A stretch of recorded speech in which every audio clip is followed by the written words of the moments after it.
So there have been some pretty epic moments on Arrow to date, but I think the season finale, where you blew up an entire island with almost every character that we've come to love and hate on the show.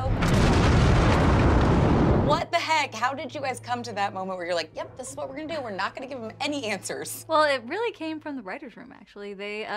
We had this idea at the very beginning of season 5 of, well, how are we gonna go out in the most epic and cool way possible, and also really close the chapter on Oliver's past. We knew we weren't gonna go past season 5 with the flashbacks, and it just seemed like the right thing to do. It was a great sort of metaphor as well as a great plot ending point. We'd never done a true cliffhanger. All the season finales that we've done in the past, they had a definitive ending to the season, and we thought, you know what, for season 5, let's mix it up. Let's do a proper cliffhanger, and that idea, you know, meshed very well with the notion of blowing up the island. Yeah, absolutely. I mean, Prometheus was one of the darkest villains that we've had. We also were very excited about him because he was psychological. As the killer that I know and love. And it felt like a very poetic way for him to end a season where he'd already been, you know, really messing with Oliver's head, torturing him, and going to, you know, forcing him to go to some pretty dark places. Yeah. It felt right, and it also felt right that we got him to a place where, you know, Oliver was smart enough to sort of back him into a corner. So really the island became his plan B. All he ultimately wanted to do was to show Oliver to be the killer that he was, but when he couldn't do that, he was forced to, you know, resort to taking all the people that he loved and putting them in jeopardy. What was it about season 5 where you guys said this is where we're not going to do flashbacks anymore? Because it really has become such a hallmark of what Arrow is, getting to see the moments that have happened in the past who made him who he is now, and meeting new characters through it as well.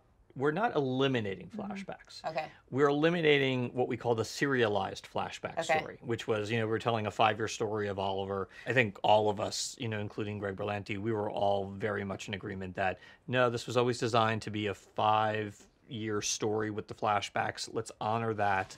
Let's end the flashbacks as we always intended to, which would be with Oliver running through the forest like we met him in the pilot, firing that arrow, lighting that bonfire, and that's the end of the flashbacks. And you do have more time and real estate in the episodes themselves, so we'll be able to break form and maybe tell someone else's flashbacks, tell origin stories in a different way, which would be really cool. Tell other characters' stories, which is very exciting. And in the episodes where we don't have them at all, you're able to explore stories and explore character, and you just have a lot more time.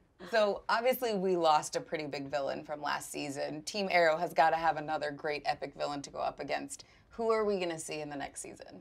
We're going to see a group of them, for sure. There's going to be a team of villains this season, but one of the biggest ones that we're going to see, and we'll see her from the beginning, is Black Siren, who we got a little tease of last year, and you know, we're very excited to have Katie back on the show. She's fantastic in this role, and it's a great villain because it really speaks to, not just to, you know, a plot or what her agenda is, but it speaks to the emotional state of everybody on the show, particularly with respect to Oliver. This is an old friend of his, and coming back to do some evil, so it's going to have some resonance. I know you guys always talk about on this show in particular that it's so much about family and bringing the characters back that have an emotional connection to them. You know, obviously we've seen Oliver have a lot more family connections. Where is that going to go? In terms of family, I would say we saw William at the end of last season, and Oliver's reconnected with his son, so Oliver will be exploring fatherhood a little bit in season 6. Beyond that, you'll have to see. Well, and I think another great thing is obviously Arrow kind of started it all for CW and the superhero genre, but there's so many crossovers. Do you guys watch the other shows now and kind of think, oh my gosh, okay, we want to bring that character over here, or it would be really fun to bring this person into the mix? Well, Black Siren's the perfect example, actually, you know. And we do like pulling from, it's easier to pull from Flash than it is Legends or Supergirl. Supergirl's very, very hard because of the parallel Earths of it all. But yeah, we, you know, when it's appropriate, like there's, you know, we've experimented with bringing on Flash villains in season 4, and I think we kind of discovered like, it doesn't quite feel tonally right for our show, but well, we're glad we tried, you know. But you never know, but certainly Black Siren's the biggest addition. Yeah. Thank you guys so much. Thank you. Thank you.